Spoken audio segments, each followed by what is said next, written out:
merry-go-round, round with ya. In and out, then up and down, down. Hey squaddies, this is Deanna. I really hope you can hear me this time on this microphone. There's no storms happening, so everything should be clear. So anywho, I'm just going to do a very, very quick recap on Harry's visit to Las Vegas, as well as a very quick recap of the Jamie Kern Lemma interview with Megan, as well as a very quick recap of Megan's podcast. She had a conversation with Miss Hannah Mendova, the co-founder of the Delicious Clever Blends Coffee. And then we are going to be just talking about Charles real quick, how he's being a baby. He can't stand the Sussex squad. He's just so mad that we're pretty much calling him out on his bluff and his BS and him being a deadbeat father, because he is. And also ending the podcast with wishing beautiful, adorable, handsome, little cutie patootie Prince Archie happy 6th birthday. And then in that portion of the podcast, and we will enter the Wofford World skits. So let's get to the podcast. Prince Harry recently visited Las Vegas to honor his late mother, Princess Diana, during the Service Now Knowledge 2025 conference. He launched the Pledge to Invest initiative, which focuses on empowering youth leadership. He was accompanied by Diana Awards CEO, Dr. Tessie Ojo, and award recipients Sunny Khan and Christina Williams. This event also coincided with his son Prince Archie's 6th birthday, so I'm pretty sure as soon as that was over, he went right back on the airplane to go right back home to Montecito to see his son and say, happy birthday. If you're not familiar with Jamie, she's an entrepreneur, author, and the founder of It Cosmetics. Most importantly, she's someone who's known Megan for a while. So you can tell their connection wasn't just surface level. They've shared so many moments over the years, and it felt like that closeness really allowed Megan to open up in a way that was real and unguarded. In a recent episode of Jamie Kern Lemma's podcast, Megan Sussex shared insights about her lifestyle brand, As Ever, and announced new gem flavors. She also reflected on her entertainment career, recalling how she was once told her freckles made her unsuitable for skincare ads. As a working mom, Megan admitted the challenges of balancing motherhood with her career and shared that she had a nanny for 5 years. Megan shared a lot about what her life has been since stepping away from the royal spotlight. She talked about the growth she's experienced and how much of her identity she's had to reclaim after years of public scrutiny. She shared how she navigated that space between being Meghan Markle and the person that she is now, Megan Sussex. She's not running from the past, but she isn't letting it define her either. Megan discussed her journey towards self-love and self-acceptance. She didn't sugarcoat it. She admitted how difficult it can be to truly love yourself when you're constantly under the public eye, constantly judged. But what I loved about what she said was that she didn't just leave it at that. She talked about how, over time, she learned that self-love isn't about perfection. It's about growth. We spend so much of our life trying to prove something, to prove that you're enough. You have to prove that you're pretty enough. You have to prove that you're smart enough. You prove that you're a good wife or a good friend. And I was like, I am just so done with the prove it game. Yes. When you get to the place where you feel, I don't have to prove anything to you anymore. I don't have to prove that I'm a good person. I don't have to prove to you that I'm a good wife or mom or friend. I don't have to prove that I work hard. And it can be really freeing when you stop playing the prove it game. You're proving nothing to anyone other than to yourself. And that takes a lot of time, and that takes a lot of pain, and at least in my own experience.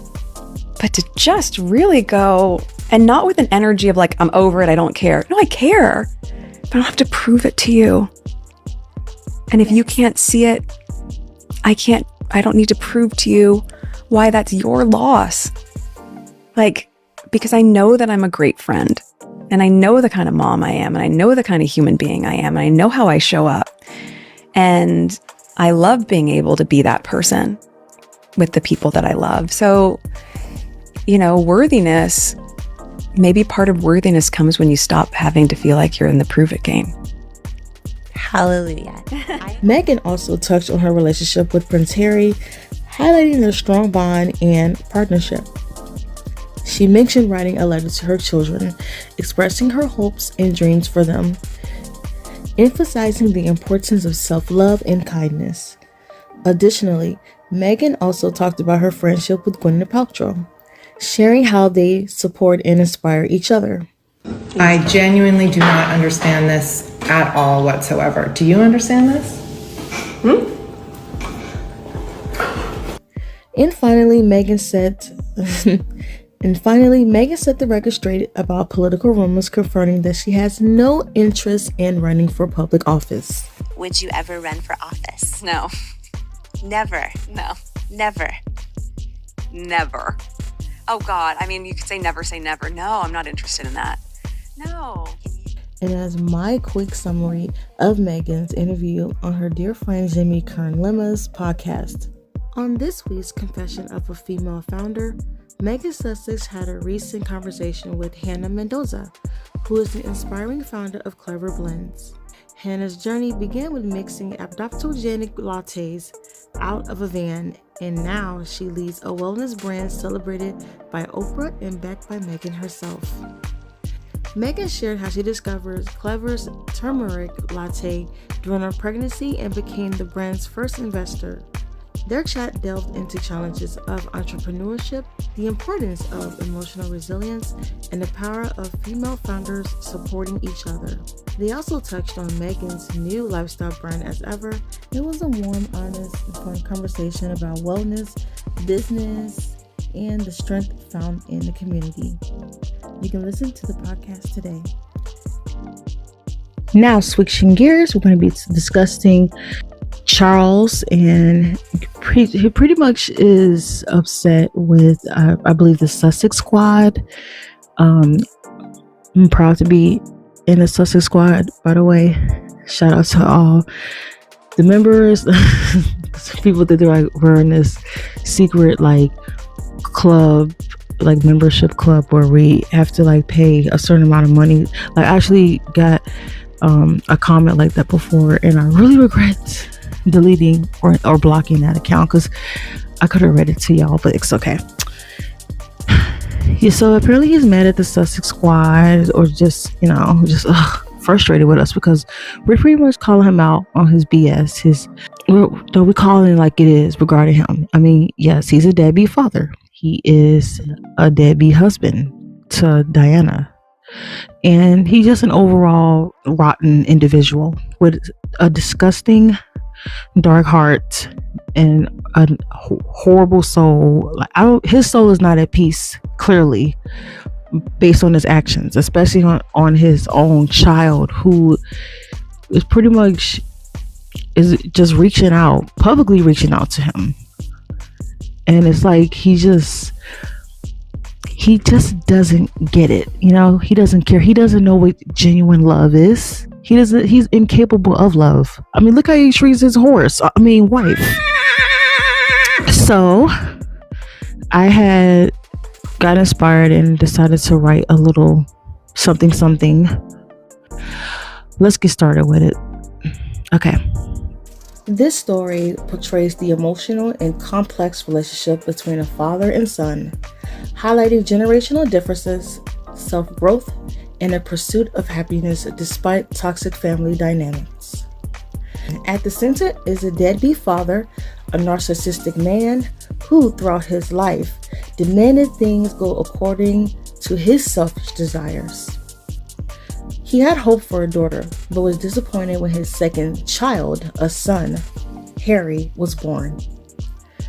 From the start, this son was confronted with a father who didn't care for him or his needs, but only for what suited his own self-interest. As the son grew up, he faced the consequences of having a toxic father figure.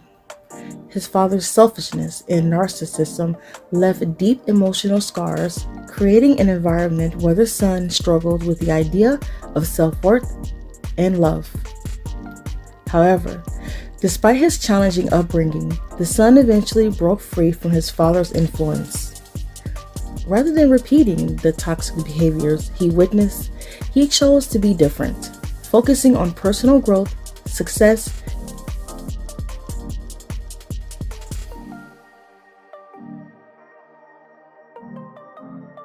and building a family based on love and respect. The son worked hard to become a successful businessman, a loving husband, and a dedicated father. He strived to provide for his family in a way that was the complete opposite of what he had experienced in his childhood. Despite his own growth and achievements, the son still carried love for his father in his heart. He wrote heartfelt letters and gave phone calls to his father, attempting to explain his decision to step away from the toxic environment the deadbeat father, Charles, created. His desire to protect his own children from growing up with the same emotional burdens he faced was at the forefront of his decision. Yet the father remained resistant and vindictive. Instead of understanding his son's needs for distance and self-preservation, he chose to punish him for it. The father's ego, which had long been fueled by narcissism, was bruised by his son's choice to live a life outside of his control. This dynamic highlights a tragic reality. When one person's emotional needs and self-growth are constantly suppressed by another's selfishness, they must sometimes sever-ties for the sake of their own mental and emotional well-being. This story serves as a poignant reminder of the importance of self-respect and personal boundaries, especially when faced with toxic individuals. Harry's decision to walk away from his father was not an act of hatred, but one of self-preservation and a desire to break the cycle of dysfunction for the sake of his own family. It's a powerful tale of how love for oneself and one's family can outshine the toxic influence of a parent, no matter how difficult it may have been to break free from that hold. And on that note, I'm going to be moving on to the next subject, which is, of course, Archie's 6th birthday. Today marks a special occasion as Prince Archie, the son of Prince Harry and Meghan, turned 6 years old. Wow, 6 years old. Archie, who was born on May the 6th, 2019, is the firstborn of the Duke and Duchess of Sussex. While the family tends to keep their private moments under wraps until recently, now that Meghan has her amazing Instagram, she's just been so sweet and just wonderful. It's just spoiling us with beautiful pictures and beautiful videos. Fans are sure to celebrate the little one's milestone. Happy birthday, Prince Archie. He's been getting so much love from around the world, from all the aunties out there, the Sussex aunties, as well as the media and everybody else in between. And here's also a beautiful post from Archie's mother, Megan. She says, our son, happy 6th birthday to Archie. Thank you for all the love, prayers, and warm wishes for our sweet boy. He's 6. Where did the time go? And for all of you who came to celebrate with us at his party last week, thank you for making his birthday so incredibly special. A beautiful, beautiful birthday. Tribute from Mommy Megan. Right now, I'm going to end this portion of the podcast here, and we will get to the What For Real skit. So, hit it, Horse Miller. This podcast is sponsored by Hermest, Where the breeze will lead you onto the lap of your very own married middle-aged father of 2. Buy it at your local Staffora or at an available Amazon storefront today. Hey,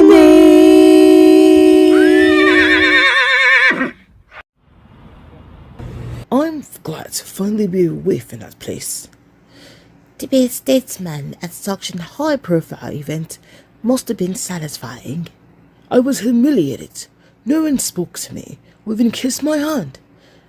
I was even seated in the back like some peasant. Well, yes, but at least you were able to show off some of your tan.